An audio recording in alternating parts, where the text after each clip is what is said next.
Deep beneath the churning Atlantic, where the ocean's black heart pulsed with secrets, a ghost prowled. Captain Lieutenant Eric Topp gripped the periscope in his U-25113, his knuckles white as bone, sweat beading on his brow like the first drops of a storm. "Surface contacts! Bearing 270!" his first officer barked, voice cracking like splintered ice. Alarms wailed, a siren's howl in the steel tomb. Torpedoes? No. Worse, depth charges. The sea above erupted in fury, hammers of hell raining down, shaking the hull like a child's rattle in a giant's fist. "Dive! Full ahead!" Topp roared, but it was too late. The water closed in, a vice of pressure and panic. In that moment, as the U-boat spiraled into the abyss, Topp whispered a curse to the gods of war. How? How did they find us so fast?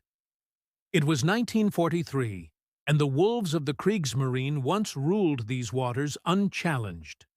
Picture it, sleek shadows slipping through the fog-shrouded convoys, the pride of Admiral Dönitz's wolf pack. U-boat commanders like Otto Kretschmer, the silent Otto, laughed at the Allied merchantmen, fat, slow prizes ripe for the kill. "Torpedoes away," they'd signal, and the sea would bloom with fireballs, oil-slick graves swallowing thousands of tons of steel and souls. In the war's early years, these iron coffins claimed over 2,000 ships, starving Britain to the brink, sending shivers through Churchill's war cabinet. "The only thing that really frightened me during the war," the Prime Minister confessed later, "was the U-boat peril." German skippers toasted in salt-crusted wardrooms, their logbooks stained with glory. They were the underdogs turned apex predators, outnumbered, outgunned on land. But here, in Neptune's domain, they were invincible. Or so they believed. But belief is a fragile armor, cracked by the first whispers of change. Far across the ocean, in the shipyards of Norfolk and New York, the United States Navy stirred from its slumber. Pearl Harbor had lit a fire in their veins, but the Atlantic was their crucible.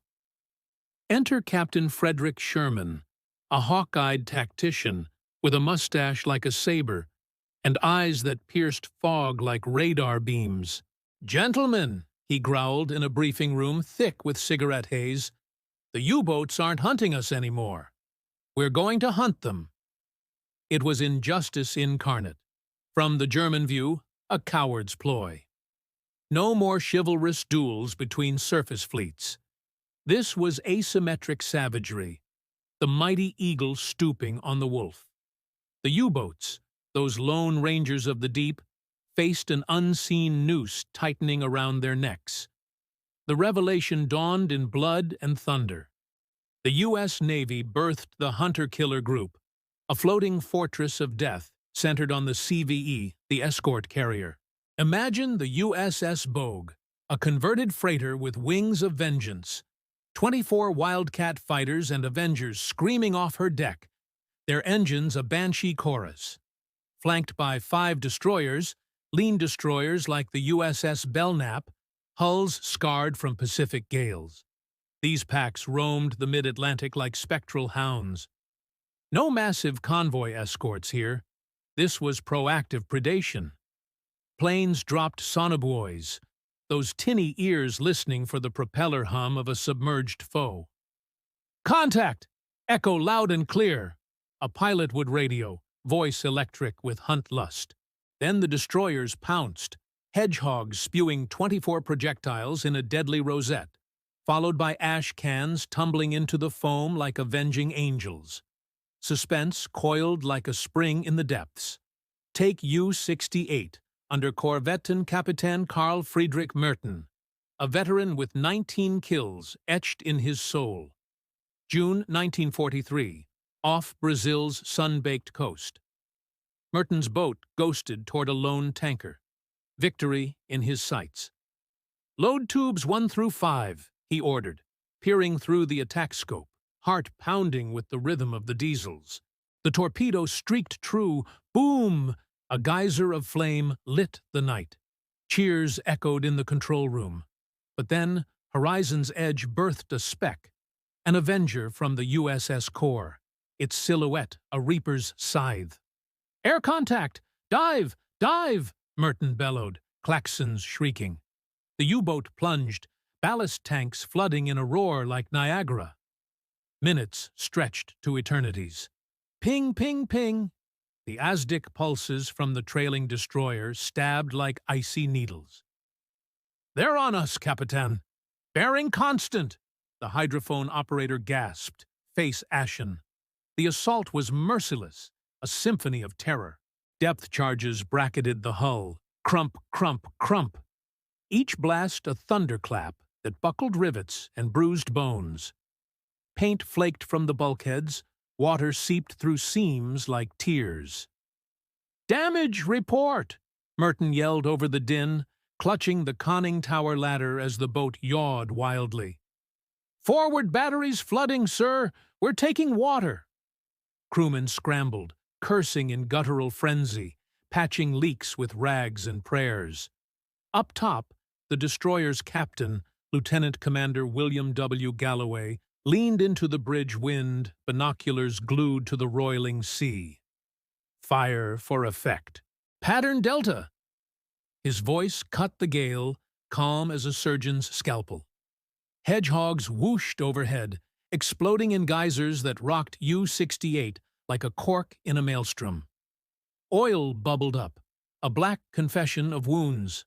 Merton's men whispered of ghosts. These weren't the bumbling escorts of old. This was a coordinated nightmare. Planes circling like vultures, ships closing the kill zone with surgical precision. Word spread through the wolf packs like a plague. Dunitz's radio room in Lorient buzzed with desperation. BDU to all boats. Evade hunter-killers at all costs. New American tactics. Carriers with escorts. Deadly efficient. Commanders who'd once bragged of happy times now huddled in conning towers, chain-smoking, eyes hollow with dread. "They're everywhere," Top confided to his log after a narrow escape, his hand trembling on the pen. "Not packs against convoys, but hunters against the hunted. We surface at our peril. We dive to our doom." Injustice burned in their chests. The U-boats, symbols of Teutonic ingenuity, reduced to rats in a trap. Allied codebreakers at Bletchley Park fed intel like manna. But it was the hunter-killers that delivered the coup de grace. By mid-1943, sinkings plummeted. The wolves starved, their crews gaunt with scurvy and fear. One tale crystallizes the horror. U-172, the Grey Ghost, under Captain Lieutenant Herman Roos. December 1943, the graveyard of the Azores. Roos had just claimed a freighter, her crew's screams fading into the hiss of steam. Elation soured to acid as radar blips multiplied, USS Tripoli's air group swooping from the clouds like furies. "Alarm! Aircraft! Low and fast!" The dive was frantic, hatches slamming, men tumbling into bunks. But the hunter-killer chain was forged tight. A TBF Avenger, piloted by Ensign William Patterson, a farm boy from Iowa with a steady trigger finger, released his payload. Mark 24, Fido acoustic torpedoes, fish that homed on propeller noise like vengeful sharks. "Splash one!" Patterson whooped over the radio, as the sub's screws thrashed in futile evasion. Below, Roos fought a losing battle. "Left full rudder! Countermeasures!" he commanded, voice raw. The boat shuddered, countermeasures popping like fireworks. But Fido ignored the decoys, closing inexorably. The explosion was cataclysmic, a fireball from the deep that split U-172 like a rotten log. Bulkheads caved, lights shattered, and water roared in, a biblical flood. "Abandon ship! For the fatherland!" Roos cried, but few heard over the death rattle. 48 souls clawed for the surface, only to meet machine gun fire from circling wildcats. Standard procedure, no mercy for the sea wolves. Roos himself washed up on a derelict life raft, gasping, whispering to the stars, "They turned the ocean against us." The tide broke fully by 44. Hunter-killer groups, now up to a dozen strong, claimed 51 U-boats in 6 months, shattering Donitz's fleet. From terror came revelation. The underdogs of the deep, once masters of shadow, faced the unyielding light of innovation. American ingenuity, those improbable baby flat tops, radar that pierced the veil, pilots who flew through hellfire, flipped the script. No longer prey, the U.S. Navy became the avenger. Their crews forged in the same crucible of loss that had birthed the U-boat threat. And in that justice, inspiration rises like dawn over the waves. For every captain who surfaced trembling, there's a lesson etched in salt. Adversity breeds evolution. The hunter-killers weren't born of brute force, but bold thinking, turning weakness to weapon, fear to ferocity. Today, as we navigate our own storms, remember those Atlantic nights, when the hunted became the hunters and terror yielded to triumph. The sea gives no quarter, but the human spirit? It claims the horizon. What ghosts will you chase? What packs will you break? The deep still whispers, "Listen and rise."